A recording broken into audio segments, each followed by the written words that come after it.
les conditions de vie des militaires en opération extérieure comme en autres pays et veille constamment à accompagner les familles avec le déploiement de ce plan auquel nous tenons beaucoup.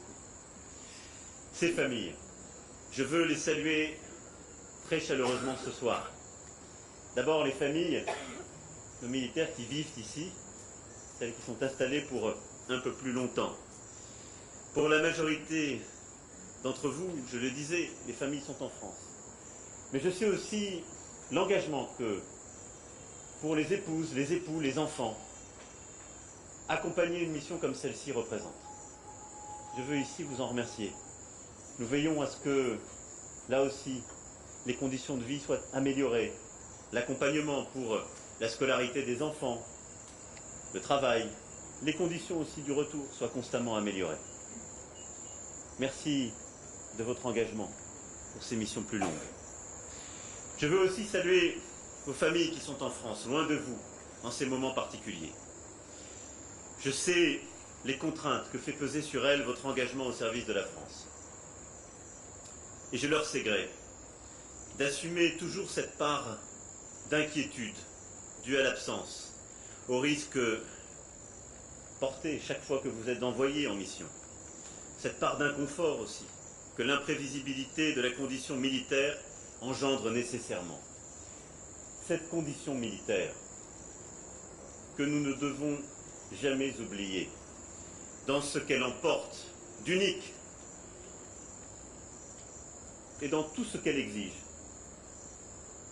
de ce que vous donnez à la nation et de ce que la nation vous doit, à tous égards. J'en suis le garant et j'en serai le garant pour tout ce que cela emporte. Quand on est militaire, on ne touche pas la retraite. On a une pension. C'est différent.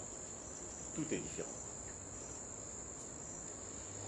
En cette période de fin d'année, l'absence se fera plus cruellement sentir, je le sais, pour vos familles, pour vous.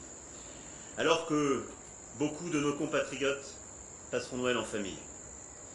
Car pour vous qui êtes réunis dans cette emprise historique du prestigieux 43e bataillon d'infanterie de marine, la mission continue. Elle continue pour vous, les terriens du groupement tactique interarmes qui constituait le socle des forces françaises. Elle continue pour vous, les marins qui arment la station navale, les aviateurs du détachement air.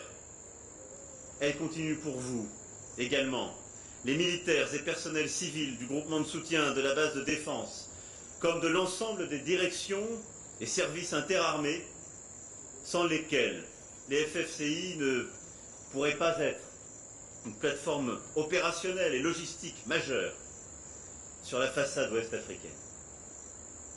Et je n'oublie pas, ce soir non plus, le personnel civil ivoirien qui travaille pour et avec les forces françaises et dont la présence et le dévouement apportent un bénéfice considérable. Je salue leurs représentants qui, je le sais, sont parmi nous ce soir. L'action que nous menons en Afrique, avec nos partenaires africains, européens et internationaux, est une action globale qui repose sur un triptyque: diplomatie, défense, développement. Votre commandant de force m'a dressé à l'instant le panorama pour ce qui est de l'action de défense qui se déploie ici et depuis ici. Il m'a détaillé les efforts faits, les objectifs poursuivis, m'a expliqué votre égale implication dans les grandes choses comme dans les plus petites. Il m'a fait part de votre totale disponibilité et de votre engagement de tous les instants, tant sur le volet de la coopération structurée de défense, bilatérale et multilatérale, qu'en matière de coopération militaire opérationnelle. J'ai pu discuter avec certains d'entre vous qui ont encore récemment participé aux missions Bois Sacré ou Cobra, et l'engagement que cela comporte, et ces missions plusieurs fois répétées souvent, lors d'un seul séjour. De tout cela, je vous remercie. De tout cela, je vous félicite.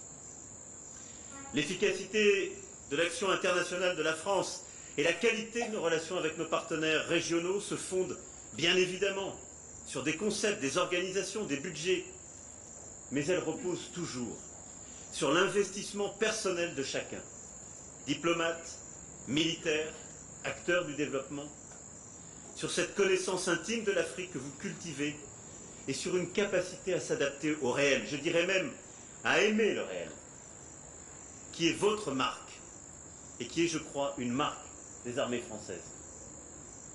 Oui, aimer le réel, le prendre à bras-le-corps pour le transformer, marier rusticité, engagement et ardeur au combat, conjuguer ingéniosité, ouverture, capacité d'intégration et esprit partenarial. Vous le faites ici, chaque jour. D'un côté, en lien avec les éléments français du Sénégal, vous formez au combat les forces armées de Côte d'Ivoire et participez sur le terrain à renforcer leurs capacités opérationnelles. Cette mission est essentielle. Et l'engagement prochain d'un bataillon ivoirien au Mali, au sein de la MINUSMA, pour participer au maintien de la paix et à la sécurité régionale est à cet égard une formidable preuve de la capacité opérationnelle qu'ont su retrouver les FACI. Et cela, c'est aussi le fruit d'un engagement profond du président, du ministre de la Défense de Côte d'Ivoire, chef d'état-major des armées, mais aussi de cette coopération et de ce que nous portons.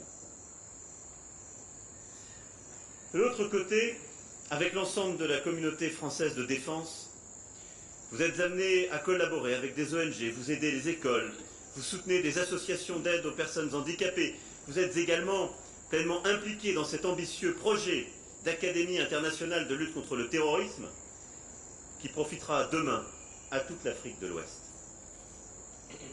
Cette coopération permanente avec les forces armées ivoiriennes, mais également avec les autorités locales civiles et coutumières, se fonde sur des principes d'intégrité, de respect, de bienveillance.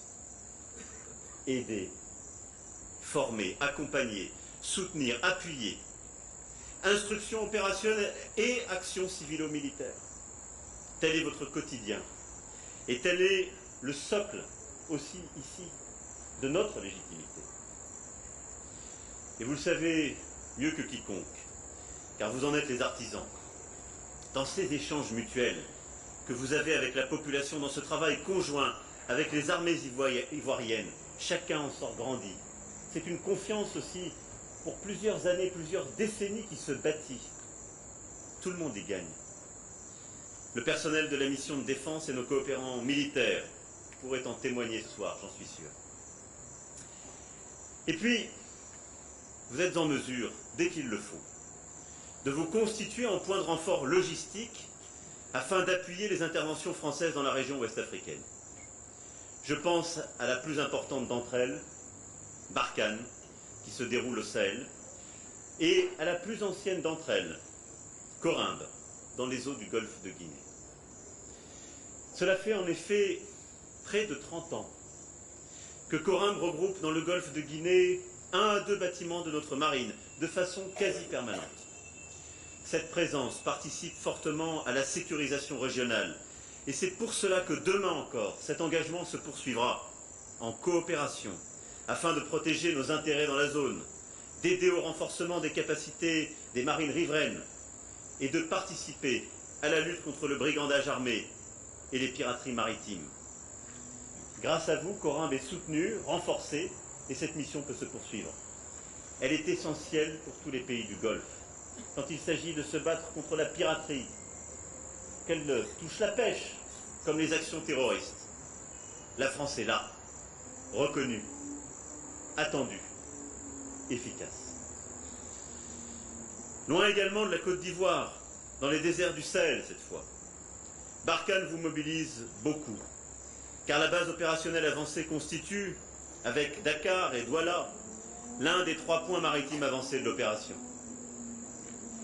Riverains de la Côte d'Ivoire, le Burkina Faso et le Mali ont été sérieusement éprouvés, tout comme le Niger, ces derniers mois, par les attaques terroristes. Je veux ici saluer, avec respect, la mémoire des soldats des pays sahéliens et de la MINUSMA morts au combat. La France, hélas, a payé un lourd tribut elle aussi. Et j'ai ce soir avec vous une pensée pour nos 13 soldats tombés en opération le 25 novembre dernier, comme pour tous les camarades blessés, y compris ces dernières semaines. Barkhane est une mission essentielle pour la France. Nous continuerons à lutter contre les terroristes djihadistes. Nous continuerons à le faire avec nos partenaires africains, nos partenaires européens et internationaux. C'est à cette fin que je me rendrai avec la ministre et le général Lecointre, chef d'état-major des armées, dimanche, au Niger, pour rendre hommage aux soldats nigériens tombés il y a encore quelques jours, pour saluer la mémoire de nos soldats et pour échanger avec le général Facon sur nos priorités et affiner précisément nos vues stratégiques. C'est aussi pour cela que j'ai souhaité que le 13 janvier prochain, les chefs d'État de la région puissent venir à Pau pour reclarifier à mes côtés le cadre politique et stratégique de l'opération Barkhane. Sans leur engagement politique, nous ne pouvons agir efficacement. Et je souhaite qu'ensuite, nous puissions donner une nouvelle profondeur, de nouveaux engagements, une nouvelle force à cette opération pour gagner ce combat indispensable à la sécurité et la stabilité du Sahel, plus largement de toute la région, mais aussi de l'Europe. Car si nous laissons prospérer la menace, elle nous touchera aussi.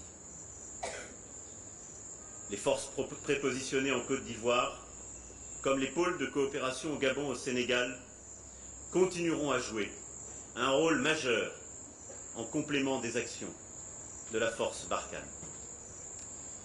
Soldats, marins, aviateurs, avant d'avoir la joie de partager dans quelques instants le repas de Noël, je tiens ce soir à vous assurer une nouvelle fois de ma confiance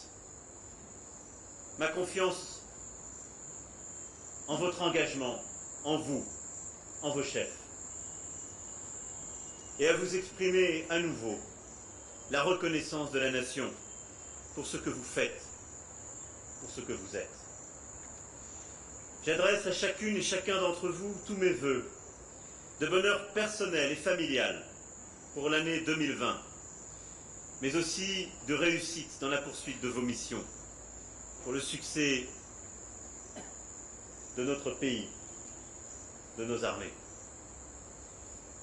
Et pour finir, je veux vous faire une confidence. À plusieurs milliers de kilomètres en France, nombreux sont ceux qui ce soir pensent à vous, se réjouissent comme moi. Vos familles, je le sais, mais beaucoup d'autres. À l'Élysée notamment. Car planifier, organiser, stocker, préparer, acheminer ce dîner a mobilisé beaucoup de monde. Et tous l'ont fait avec un immense plaisir, une immense fierté. À la mesure de l'affection et du respect que portent toutes les Françaises et tous les Français à leurs armées, à la mesure de votre engagement pour notre défense, pour notre nation. Ce soir, une fois encore, je veux vous dire merci. Je veux vous porter cette reconnaissance. Et je veux vous dire combien je suis fier de vous. Alors bonne fête à vous, vive l'amitié franco-ivoirienne, vive la République et vive la France.